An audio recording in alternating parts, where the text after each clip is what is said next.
नुसते तुम्ही घोरत असाल पण सकाळी फ्रेश वाटतंय आणि मध्ये मध्ये जाग नाही येत आहे आणि दिवसभर डुलक्या लागत नाहीत आणि वजन वाढत नाहीये, अच्छा. तर मग ठीक आहे, खुशाल घोरा.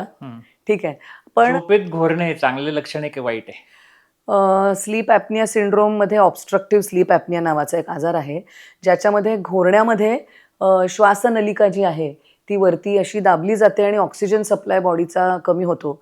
त्यामुळे ते घोरणं जर असेल तर ते डिझीज आजारात धरलं जातं आणि it is also a risk factor for cardiovascular diseases आणि सेरेब्रोवॅस्क्युलर डिझिजेस. म्हणजे ब्रेन स्ट्रोक आणि हार्ट अटॅक दोन्हीसाठी तो रिस्क फॅक्टर आहे. OSA बाय इटसेल्फ हा एक आजार आहे.